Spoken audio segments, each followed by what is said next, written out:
لله نحمده ونستعينه ونستغفره ونستهديه ونؤمن به ونتوكل عليه ونعوذ بالله من شرور أنفسنا ومن سيئات أعمالنا من يهده الله فلا مضل له ومن يضلل فلا هادي له وأشهد أن لا إله إلا الله وحده لا شريك له وأشهد أن محمدا عبده ورسوله أرسله بشيرا ونذيرا وداعيا إلى الله بإذنه وسراجا منيرا اللهم صل على محمد وعلى آل محمد كما صليت على إبراهيم وعلى آل إبراهيم إنك حميد مجيد وبارك على محمد وعلى آل محمد كما باركت على إبراهيم وعلى آل إبراهيم إنك حميد مجيد أما بعد فإن خير الكلام كلام الله وخير السنن سنن محمد صلى الله عليه وسلم وشر الأمور محدثاتها وكل محدثة بدعة وكل بدعة ضلالة وكل ضلالة في النار يا أيها الذين آمنوا اتقوا الله حق تقاته ولا تموتن إلا وأنتم مسلمون أعوذ بالله من الشيطان الرجيم فلا وربك لا يؤمنون حتى يحكموك فيما شجر بينهم ثم لا يجدوا في أنفسهم حرجا مما قضيت ويسلموا تسليما. ആദരണീയരായ വിശ്വാസിനി പ്രപഞ്ച സ്രഷ്ടാവും നിയന്താവുമായ അല്ലാഹു സുബ്ഹാനഹു വ തആലയെ ജീവിതത്തിലുടനീളം ഭയപ്പെട്ടുകൊണ്ട് അവന്റെ നിർദ്ദേശങ്ങളെ കൽപ്പനകളെ പാലിച്ച് അവന്റെ വിലക്കുകളിൽ നിന്ന് വിരോധനങ്ങളിൽ നിന്ന് പൂർണ്ണമായി വിട്ടുനിന്നുകൊണ്ട് മരണാനന്തരം അവന്റെ മുൻപിൽ ഒരു സത്യസന്ധമായ നീതിപൂർണമായ വിചാരണയ്ക്ക് വേണ്ടി ഞാനും നിങ്ങളും ഹാജരാക്കപ്പെടുമെന്ന ബോധത്തോടുകൂടി തഖ്വയിൽ അധിഷ്ഠിതമായ ജീവിതം വെച്ചു പുലർത്തണമെന്ന് എന്നോടും നിങ്ങളോട് ഓരോരുത്തരോടും വളരെ ഗൗരവത്തോടുകൂടി വസിയ്യത്ത് ചെയ്യുകയാണ്. അല്ലാഹു അവനെ ഭയപ്പെട്ടുകൊണ്ട് ജീവിക്കുന്ന ഉത്തമന്മാരിൽ നമ്മെ ഏവരെയും ഉൾപ്പെടുത്തി അനുഗ്രഹിക്കുമാറാകും. ഒരു മുസ്ലിം, ഒരു യഥാർത്ഥ മുസ്ലിം, അവനൊരു മുത്തബിയാണ്, ഇത്തിബാഉ സുന്ന ആയിരിക്കണം. അവനൊരു മുഖല്ലിദ്, അന്ധമായി അനുകരിക്കുന്നവനാകാൻ പാടില്ല എന്ന് കഴിഞ്ഞ ഖുതുബയിൽ നാം മനസ്സിലാക്കുകയാണ്. എന്തുകൊണ്ട്? മുഖല്ലിദായാൽ, അന്ധമായി അനുകരിക്കുന്നവനായി മാറിയാൽ ഉണ്ടാകാവുന്ന, സംഭവിച്ചു പോകുന്ന അബദ്ധങ്ങൾ എന്തൊക്കെയാണ് എന്നുകൂടി ആ വിഷയത്തിന്റെ തുടർച്ചയെന്നാണ് കേൾപ്പിക്കാൻ ഉദ്ദേശിക്കുന്നത്. ഒന്നാമതായി, മതം പഠിപ്പിച്ചു പോയ പണ്ഡിതന്മാർ, മദ്ഹബിന്റെ ഇമാമുമാർ, അവരാരും ഞങ്ങൾ എന്താണോ പഠിപ്പിച്ചത് അത് പ്രകാരം നിങ്ങൾ ജീവിക്കണം എന്ന് നമ്മളോട് കൽപ്പിച്ചിട്ടില്ല. അവരെല്ലാവരും അവരുടെ ഗ്രന്ഥങ്ങളിൽ രേഖപ്പെടുത്തി വെച്ചത് ഇദാ സഹഹൽ ഹദീസു ഫഹുവ മദ്ഹബി, ഹദീസ് സ്വഹീഹായി വന്നാൽ അതാണ് എന്റെ നിലപാട്. ഇപ്പോൾ സ്വഹീഹായി നമ്മുടെ മുൻപിൽ കിട്ടിയിട്ടുണ്ടായിരിക്കുകയില്ല, അവര് ഗ്രന്ഥം എഴുതുന്ന കാലഘട്ടം. പക്ഷെ പിൽക്കാലത്ത് ഹദീസിന്റെ മേഖലയിൽ പഠനം നടന്ന് സ്വഹീഹാണെന്ന് ബോധ്യപ്പെട്ടാൽ ആ ബോധ്യപ്പെട്ടതാകുന്നു എന്റെ നിലപാട് എന്നാണ് പണ്ഡിതന്മാര് മൊത്തം പറഞ്ഞു വെച്ചിട്ടുള്ളത്. അതിന് വിരുദ്ധമായിക്കൊണ്ട് ഹദീസ് സ്വഹീഹായി പ്രമാണം നമ്മുടെ മുൻപിലേക്ക് വന്നാലും മദ്ഹബിന്റെ ഇമാമ് മുമ്പ് പറഞ്ഞത് ഇങ്ങനെയാണ് എന്ന് പറഞ്ഞ നിലപാട് സ്വീകരിക്കൽ തഖ്ലീദ് അവരോട് കാണിക്കുന്ന അക്രമമാകുന്നു, അന്യായമാകുന്നു, കടുത്ത വഞ്ചനയാണ്. എന്റെ നിലപാടെന്തെന്ന് ഞാൻ പറയുകയും എന്റെ നിലപാടിന് വിരുദ്ധമായി കൊണ്ട് പിൽക്കാലത്ത് നയം രൂപീകരിക്കുകയും എന്നിട്ട് ഞാൻ ഇങ്ങനെയാണ് പറഞ്ഞത് എന്ന് എന്റെ മേൽ ആരോപിക്കുകയും ചെയ്യുക എന്നുള്ളത് കടുത്തൊരക്രമമാണ്. അതുകൊണ്ട് അന്ധമായ മദ്ഹബി പക്ഷപാതം എന്ന് പറയുന്നത് പ്രമാണത്തിൽ നിന്ന് വിരുദ്ധമായി മറ്റുള്ളവരെ അനുകരിക്കുക എന്നുള്ളത് അവരോട് ചെയ്യുന്ന പാതകമാണ് എന്ന് നമ്മൾ മനസ്സിലാക്കേണ്ടത്.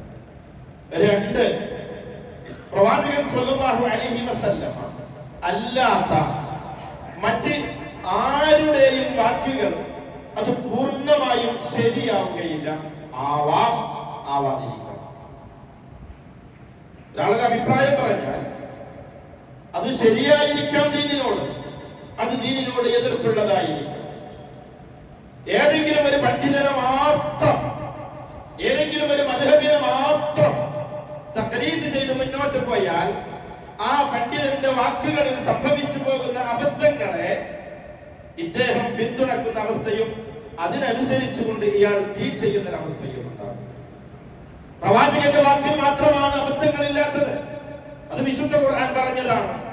വിശുദ്ധ ഖുർആൻ 53-ാം അധ്യായം സൂറത്തുൽ നജ്മിന്റെ 3-4 ആയത്തുകളിലൂടെ അല്ലാഹു പറയുന്നു, വമാ യൻതിഖു അനിൽ ഹവാ ഇൻ ഹുവ ഇല്ലാ വഹ്യു യൂഹാ. വമാ യൻതിഖു അനിൽ ഹവാ, അദ്ദേഹം ഹവ അനുസരിച്ചുകൊണ്ട് സംസാരിക്കുന്നു. തന്റെ ഇച്ഛ, തന്റെ താല്പര്യം അനുസരിച്ച് എന്താണോ തോന്നിയത് പ്രവാചകൻ പറയുകയില്ല. ഇൻ ഹുവ ഇല്ലാ വഹ്യു യൂഹാ, അദ്ദേഹത്തിന് നൽകപ്പെടുന്ന വഹയിന്റെ അടിസ്ഥാനത്തിലല്ലാതെ മുഹമ്മദ് നബി ദീനിയായി ഒരു കാര്യവും പറഞ്ഞു. വലത്തെ കൈകൊണ്ട് ഭക്ഷണം കഴിക്കണമെന്ന് നബിന്റെ ഇഷ്ടത്തിന് പറഞ്ഞതല്ല. വസ്ത്രം ശരിയാണെങ്കിൽ താഴെ ഇറങ്ങരുതെന്ന് പ്രവാചകന്റെ താല്പര്യത്തിന് വേണ്ടി പറഞ്ഞതല്ല. മാതാപിതാക്കളെ ആദരിക്കണമെന്ന്, സാമ്പത്തിക രംഗത്ത് ലൈംഗിക രംഗത്ത് ശുദ്ധതയുണ്ടാവണമെന്ന് മതത്തിന്റെ സർവമാന അധ്യാപനങ്ങളും അവനവന് തോന്നിയപ്പോ, എന്തെങ്കിലും മുൻപിൽ ഒരു അനുഭവം ഉണ്ടായപ്പോ അതിന്റെ അടിസ്ഥാനത്തിൽ പ്രവാചകന്റെ തലച്ചോറിനകത്ത് രൂപീകരിക്കപ്പെട്ട ആശയങ്ങളായി പുറത്തേക്ക് പ്രകടിപ്പിച്ചതല്ല. മറിച്ച് ഖുർആനിലുള്ളത്, സ്വഹീഹായ ഹദീസുകൾക്കകത്തുള്ളത് വാനലോകത്ത് നിന്ന് വന്ന വഹയിന്റെ അടിസ്ഥാനത്തിലാണ്. അതുകൊണ്ട് വഹീനെയായിരിക്കണം അന്ധമായി തഖ്ലീദ് ചെയ്യേണ്ടത്. വഹയിലുണ്ടോ, ഖുർആനിലുണ്ടോ, ഉണ്ടെങ്കിലുണ്ട്. ഹദീസിലുണ്ടോ, ഉണ്ടെങ്കിലുണ്ട്. അത് ചിലപ്പോൾ ബുദ്ധിക്ക് യോജിച്ചു കൊള്ളണം എന്നില്ല. അത് ബുദ്ധിയുടെ കുഴപ്പമാണ്, അത് പ്രമാണത്തിന്റെ കുഴപ്പമല്ല. ഒരു ദിവസം സുബഹി നമസ്കാരം കഴിഞ്ഞ് പ്രവാചകൻ സ്വല്ലല്ലാഹു അലൈഹി വസല്ലം സ്വഹാബത്തിനോട് സംസാരിച്ചു. ആ സമയത്ത് പ്രവാചകൻ ഒരു ചരിത്രം പറഞ്ഞു. ബനൂ ഇസ്രായേലിൽ ഒരു പശു സംസാരിച്ചു. കേട്ട സ്വഹാബത്ത് പശു സംസാരിക്കുകയോ, ചില ആളുകൾ ഒന്ന് പ്രതികരിച്ചു. പ്രവാചകൻ പറഞ്ഞു, അതെ, ഞാൻ വിശ്വസിച്ചിരിക്കുന്നു, അബൂബക്കറും വിശ്വസിച്ചിരിക്കുന്നു, ഉമറും വിശ്വസിച്ചിരിക്കുന്നു. ഒരു രണ്ടാളാ സദസ്സിൽ പ്രസന്റ് അല്ല. അവിടെ അബൂബക്കറില്ല, ഉമർ റളിയല്ലാഹു അൻഹുമാ, അവർ രണ്ടുപേരും അവിടെ ഇല്ല. അതാണ് ഈമാൻ എന്ന് പറയുന്നത്. പ്രവാചകൻ ഒരു കാര്യം പറഞ്ഞ വഹയിന്റെ അടിസ്ഥാനത്തിലുള്ള സംസാരം. പശുവിന്റെ പുറത്തിരുന്ന ആളുകൾ യാത്ര ചെയ്തതാ. അപ്പൊ പശു കയറിയനോട് പറഞ്ഞതാ, എന്നെ നിങ്ങള് വാഹനമായിട്ട് കൊണ്ടുനടക്കാൻ വേണ്ടിയിട്ട് എന്നെ സൃഷ്ടിക്കപ്പെട്ടിട്ടില്ല.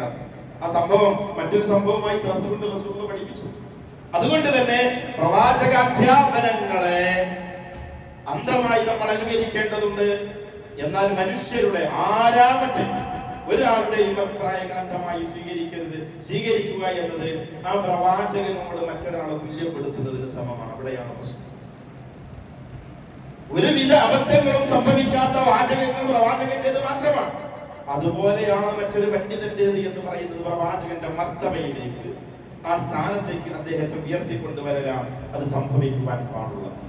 മൂന്നാമത് ശ്രദ്ധിക്കേണ്ടത്, ഏതെങ്കിലും ഒരു വ്യക്തിയെ, ഒരു പണ്ഡിതനെ, ഒരു നേതാവിനെ, ഒരു വാപ്പയെ, ഒരു മദ്ഹബിന്റെ ഇമാമിനെ അന്ധമായി അനുകരിച്ചാൽ ജീവിതത്തിൽ തിന്മകൾ ചെയ്യേണ്ടി വരും, അബദ്ധങ്ങൾ ചെയ്യേണ്ടി വരും. കാരണം ആ ആരെയാണോ അനുകരിക്കുന്നത് അദ്ദേഹത്തിന്റെ ഭാഗത്ത് അബദ്ധങ്ങൾ സംഭവിച്ചിട്ടുണ്ടായേക്കാം, അദ്ദേഹത്തിന്റെ നിലപാടുകളിൽ വീഴ്ചകൾ സംഭവിച്ചിട്ടുണ്ടായേക്കാം. നമ്മുടെ സമൂഹത്തിൽ ഏറെ ചർച്ച ചെയ്യപ്പെടുന്ന വിഷയമാണ് ത്വലാഖ്. ഒരു വ്യക്തി തന്റെ ഭാര്യയെ ഞാൻ നിന്നെ 3 ത്വലാഖും ചൊല്ലിയിരിക്കുന്നു എന്ന് ഇരുന്ന ഇരിപ്പിൽ ഓൺ ദ സ്പോട്ടില് ഒറ്റ വാചകത്തിൽ പറഞ്ഞാൽ എന്താണ് ത്വലാഖിന്റെ വിധി? ഇമാം ഷാഫിഈ റഹിമഹുല്ലാഹ് അദ്ദേഹം പറഞ്ഞത് അത് അനുവദനീയമാകുന്നു. 3 ത്വലാഖും പോയിരിക്കുന്നു, ഇത് തിരിച്ചെടുക്കാൻ പറ്റില്ല. തിരിച്ചെടുക്കണമെങ്കിൽ മറ്റൊരാൾ വിവാഹം കഴിച്ച് അയാൾ എന്തെങ്കിലും കാരണവശാൽ ത്വലാഖ് ചൊല്ലിയാൽ മാത്രമേ തിരിച്ചെടുക്കാൻ പാടുള്ളൂ. 3 ത്വലാഖാണ് അനുവദനീയമായ, തിരിച്ചെടുക്കാൻ പറ്റുന്ന, നിക്കാഹില്ലാതെ തിരിച്ചെടുക്കാൻ പറ്റുന്ന. നിക്കാഹ് കൂടി ആവശ്യമില്ല ഇദ്ദയുടെ കാലഘട്ടത്തിലാണെങ്കിൽ. ഞാൻ തന്നെ തിരിച്ചെടുത്തു അവളോട് പറഞ്ഞ് അവളുടെ അടുത്ത് പോയി കിടന്നാൽ ആ ത്വലാഖിൽ ആക്ഷേപം. പക്ഷെ ഇമാം ഷാഫിഈ പറഞ്ഞത് അങ്ങനെ ചെയ്യാമെന്ന, അത് അനുവദനീയമാണ്, ഹലാലാണ്. ആ ത്വലാഖ് 3 സംഭവിക്കുമെന്ന ഇങ്ങനെ ഏർപ്പാട് റസൂലുള്ളാഹിന്റെ കാലത്തില്ല. ഇങ്ങനെ ഏർപ്പാട് അബൂബക്കർ സിദ്ദീഖ് റളിയല്ലാഹുവിന്റെ കാലഘട്ടത്തിലില്ല. ഇങ്ങനെ ഏർപ്പാട് ഉമർ റളിയല്ലാഹു അൻഹുവിന്റെ ഭരണത്തിന്റെ ആദ്യ കാലഘട്ടത്തിലുമില്ല. പിന്നീട് ജനങ്ങളിൽ ഇതൊരു പ്രവണതയായി വന്നു.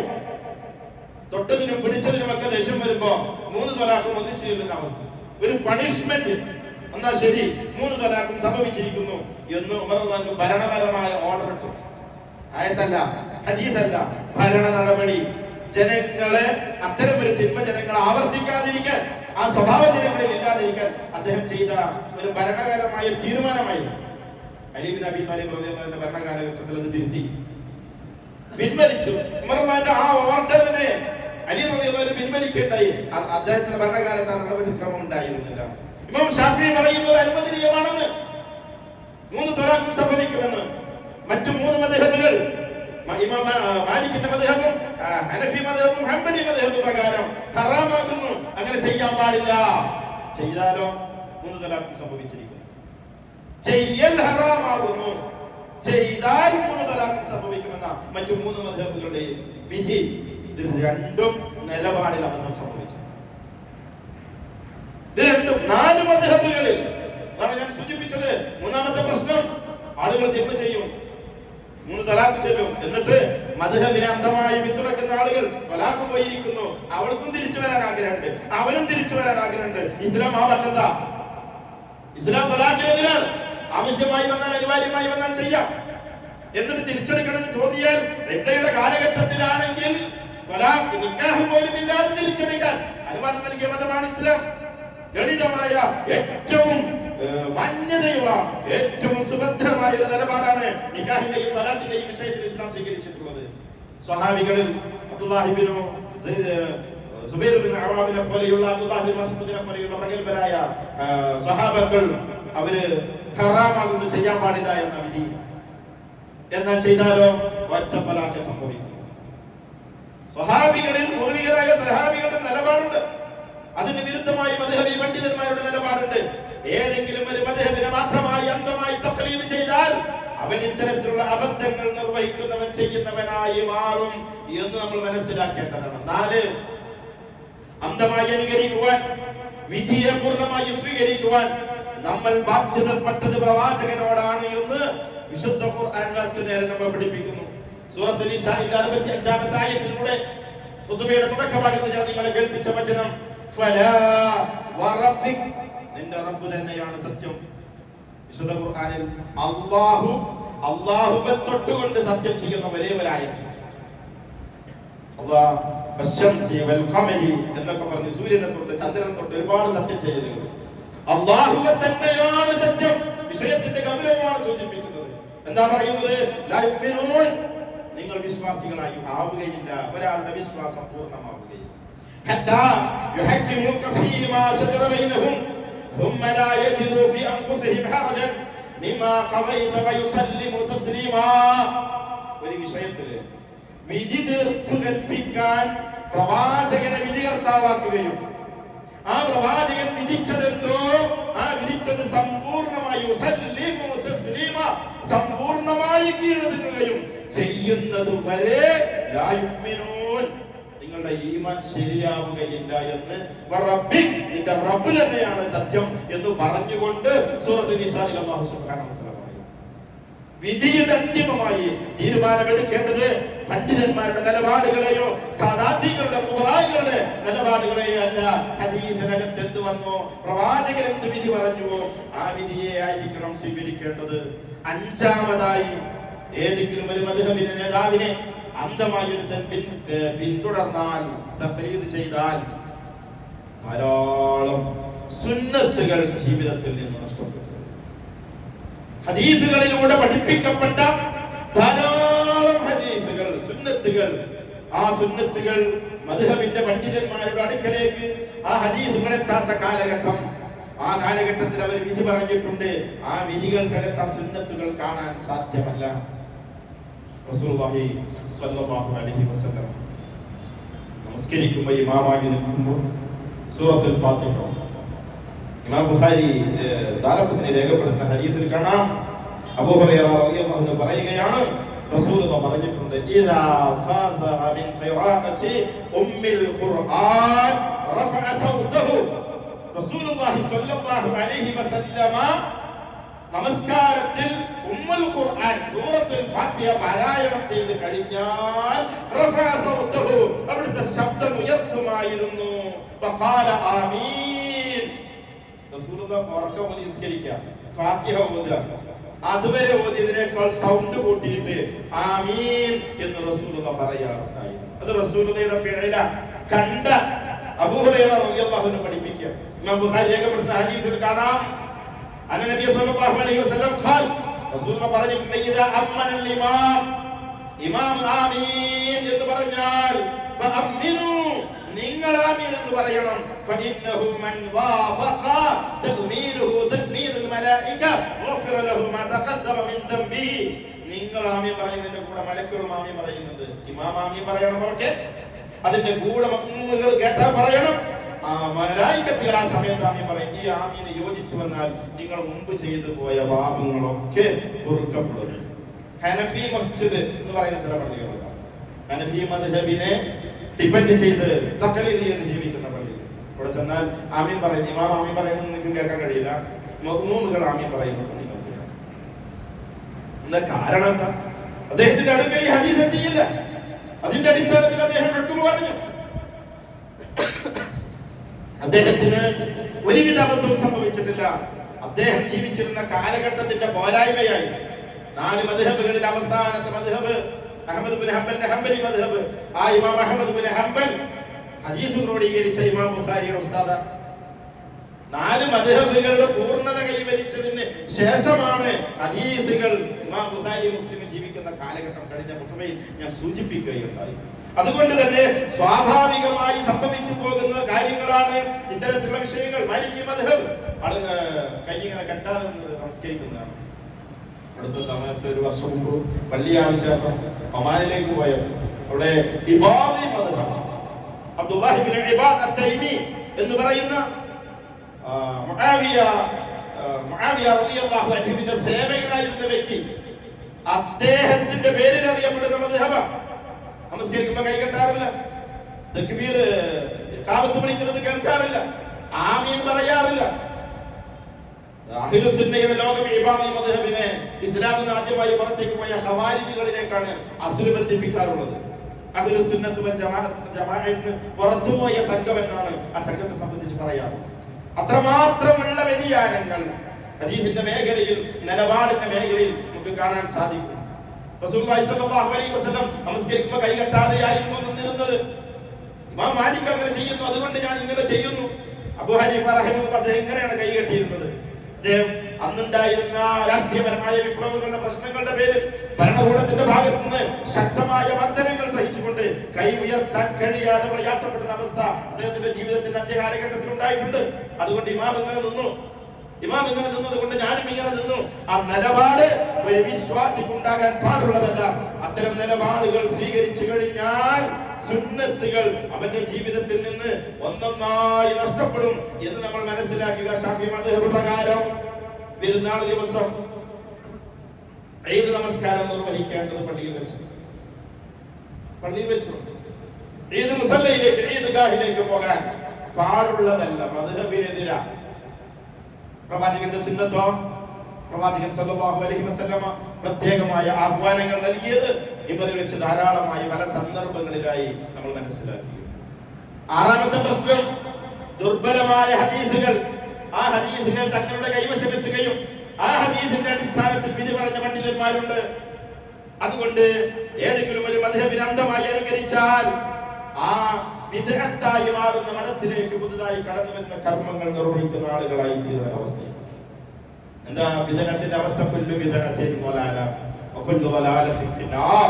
എല്ലാ സംസാരം നബി സല്ലല്ലാഹു അലൈഹി വസല്ലമയുടെ എല്ലാ പ്രസംഗങ്ങളും ആരംഭിച്ചിരുന്നത് ഈ ഒരു അഡ്വൈസ്, ഈ ഒരു ഉപദേശത്തെ വസിയത്തിന്റെ മുൻപിൽ വെച്ചുകൊണ്ടായി.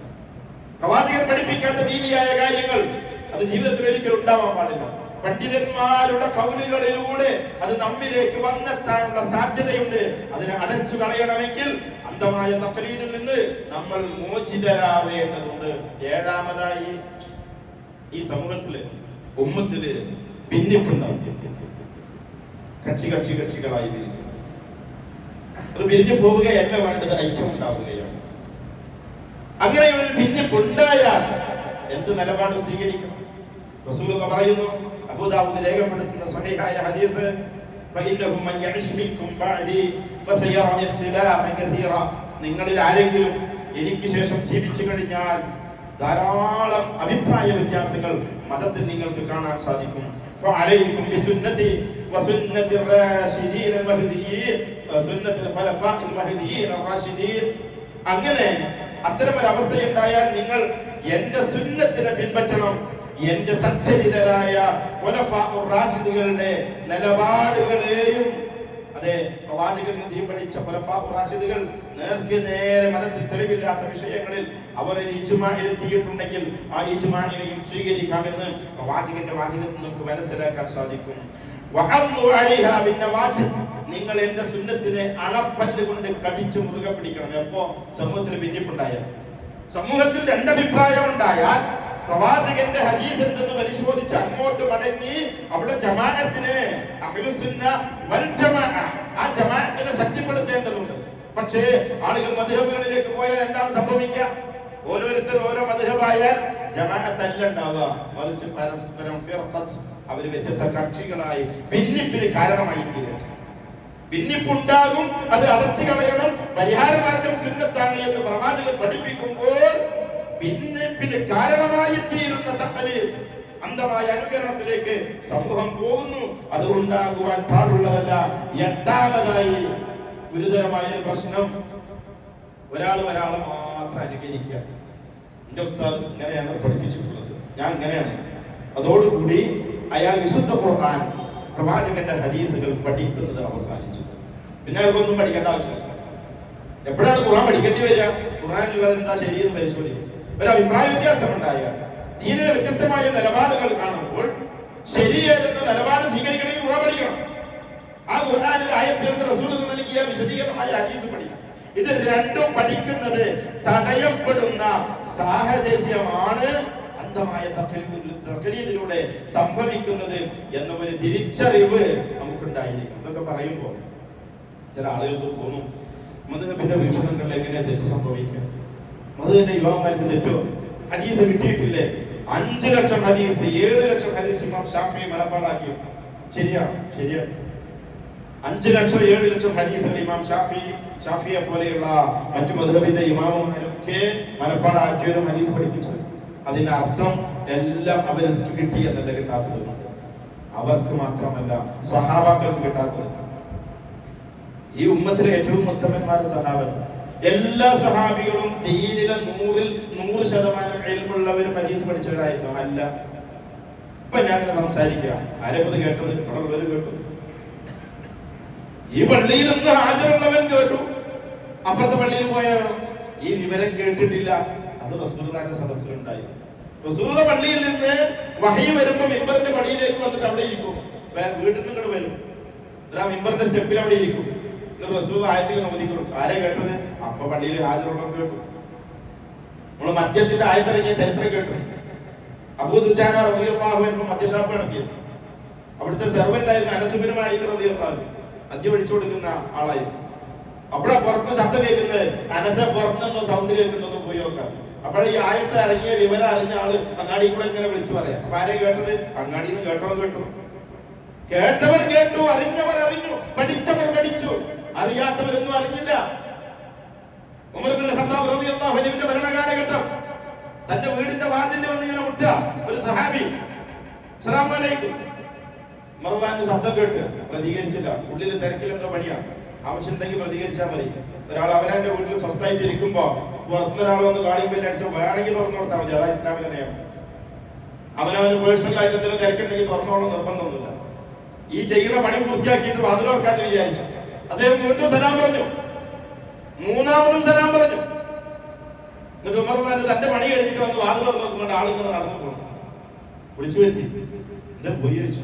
ഇല്ല, 3 വട്ടം സലാം പറഞ്ഞിട്ട് പ്രതികരിച്ചില്ലെങ്കിൽ വീട്ടിൽ നിന്ന് മടങ്ങണമെന്ന് റസൂലുള്ളാഹി പറഞ്ഞിട്ടുണ്ട്. ഉമർ ദേഷ്യം പിടിച്ചു.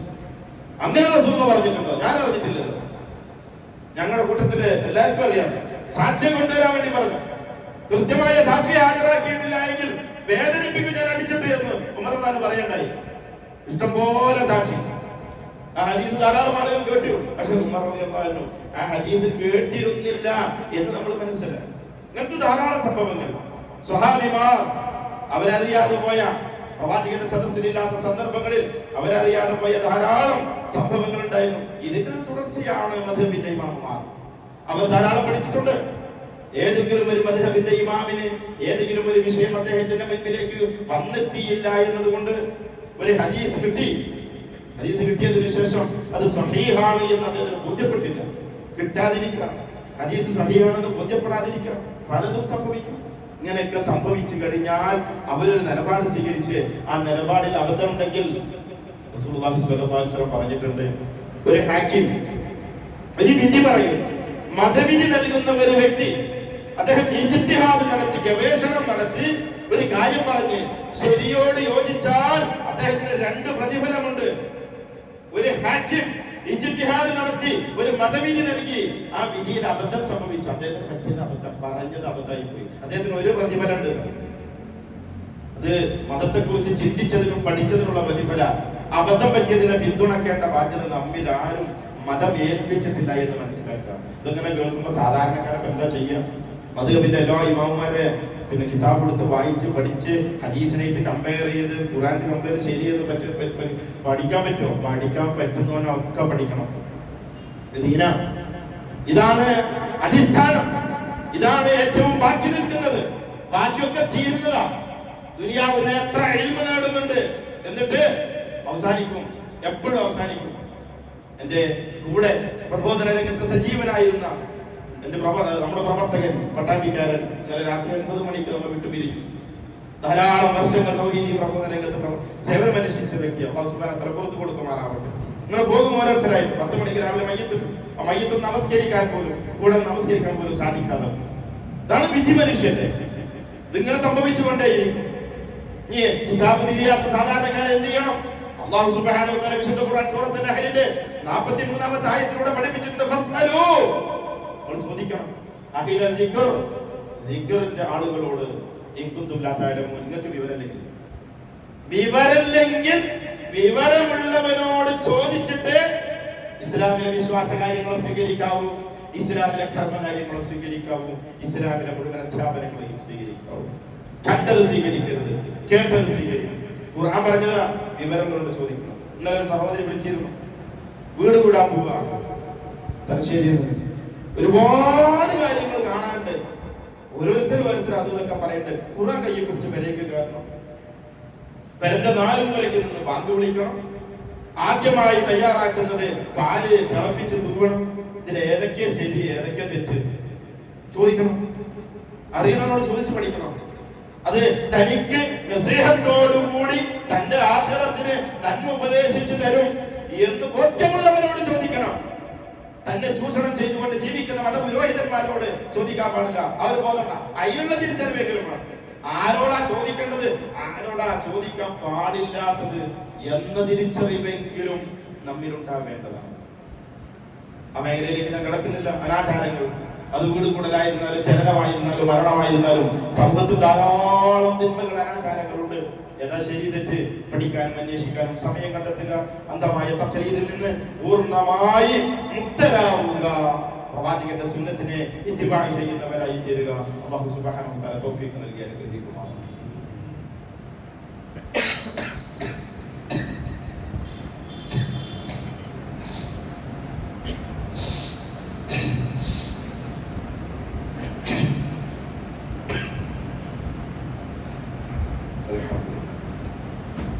الحمد لله رب العالمين حمدا كثيرا طيبا مباركا فيه كما يقول.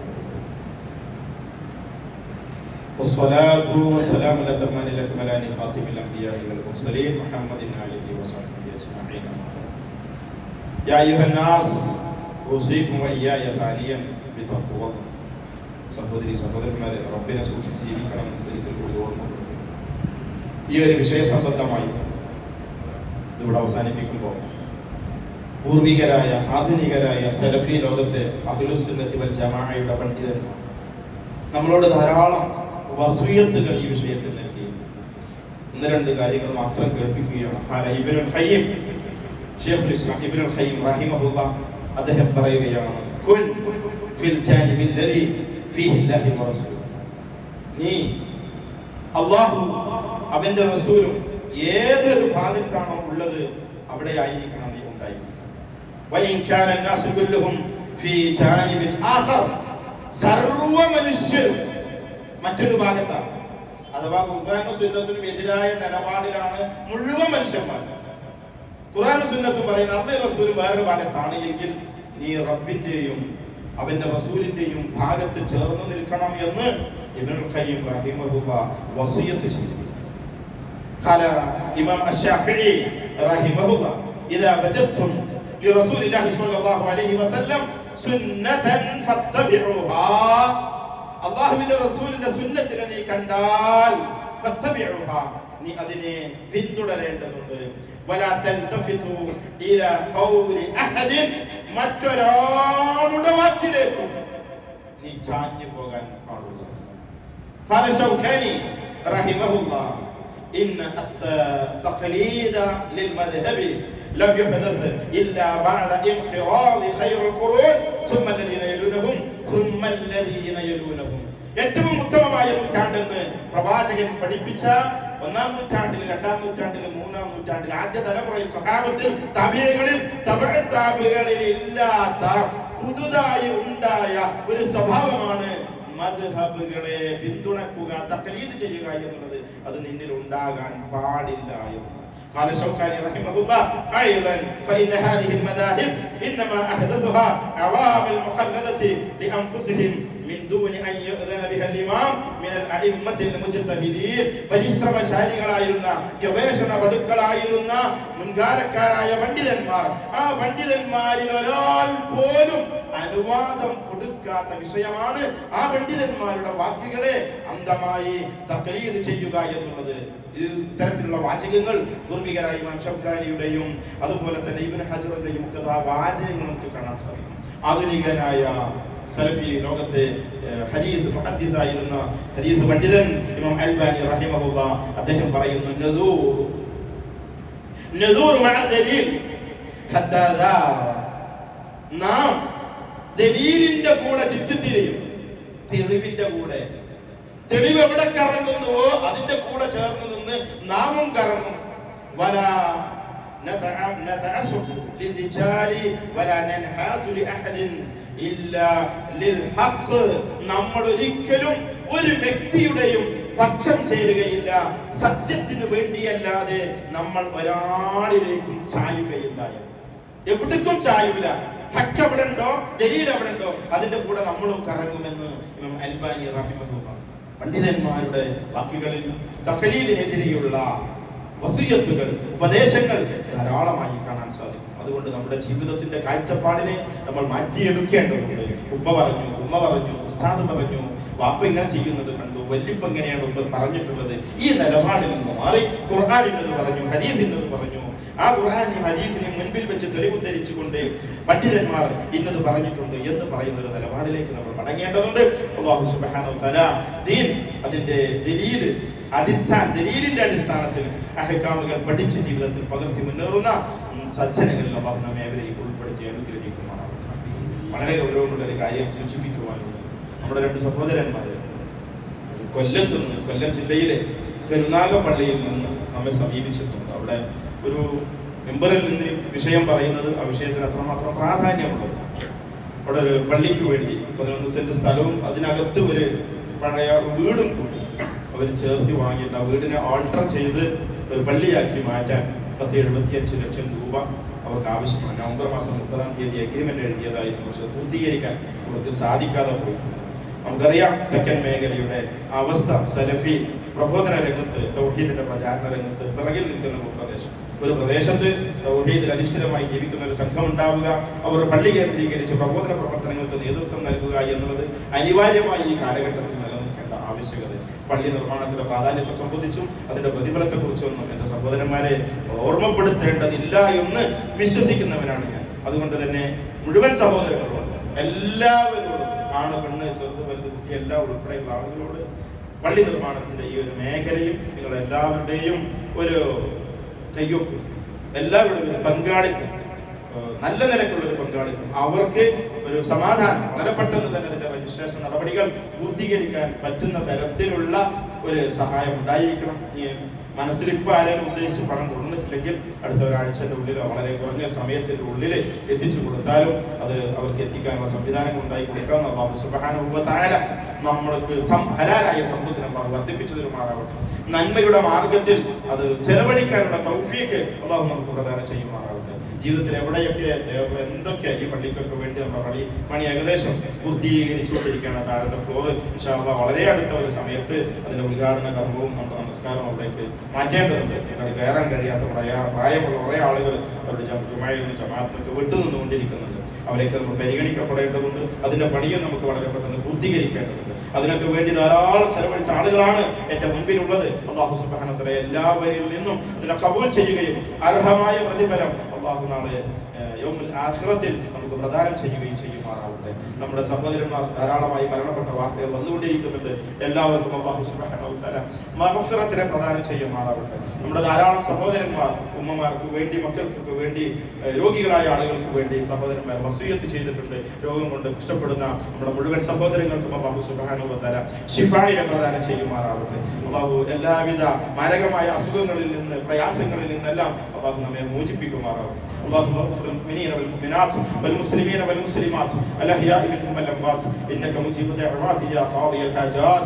اللهم اجرنا من النار، اللهم اجرنا من النار، اللهم اجرنا من النار. اللهم ادخل الجنه يا رب العالمين. ربنا آتنا في الدنيا حسنه وفي الاخره حسنه وقنا عذاب النار. ربنا هب لنا من ازواجنا وذرياتنا قرة اعين واجعلنا للمتقين اماما. وصلى الله على محمد وسلم والحمد لله رب العالمين.